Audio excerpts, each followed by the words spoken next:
Ajde, gdje je zubatice? I to veliki. Sam polako, pazi ovdje. Čekaj. Gdje mi kurmo izašao vanje.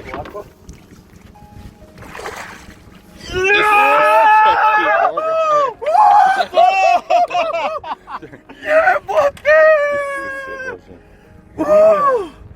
Isus Miki! Kaj je ovo? U penziju. Ma daj! Pozdrav ekipa, pozdrav Garminovci. Evo jedan kratak video, samo da vam pokažem kako je zgodno i jednostavno panulat sa Garmin Force trolling motorom. Evo uhvatili smo neku sipu i nije da smo neki ludi panulaši, ali evo idemo probat jedan prolaz 2 oko tu jednog braka i evo sad koliko je jednostavno panulat sa Forceom. Znači prvo smo na karti stavili rutu, znači evo tu imamo jedan brak gdje sam već prošle godine dobio zubaca. Znači dao sam mu rutu, to jest dao sam mu točku i onda sam rekao Trolling Force motoru da follow route, znači da prati rutu. I ovdje je opcija znači da odredite kojom brzinom, znači bez obzira na valove i na vjetar,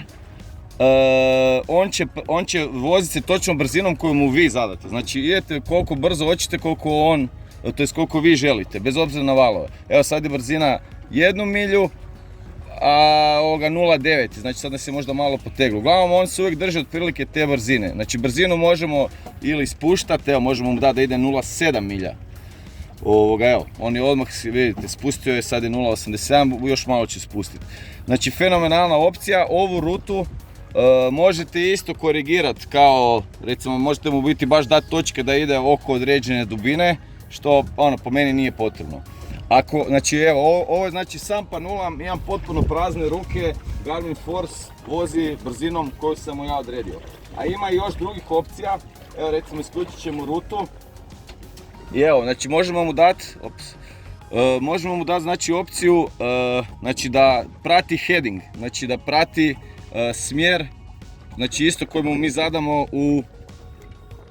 u prostoru. Znači on isto bez obzira na valove, na sve, znači prati kurs. Znači ili možemo manualno, samo ok, imamo ovdje daljinski, znači možemo manualno mu dati smjerove da ide znači kud on hoće.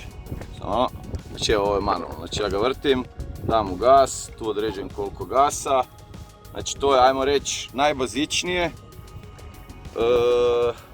Ali evo, znači opcije da prati heading ili da prati točku su recimo puno naprednije i puno bolje opcije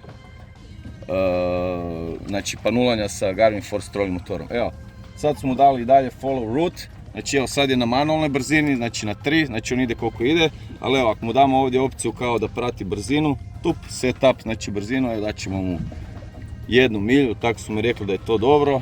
Evo, tu se upali motor i to je to. Znači, Garmin Force za panulu, evo, nadam se da ćemo vam i moći pokazati jednog lijepog zubaca, jer imamo samo jednu sliku, imamo jednu priliku.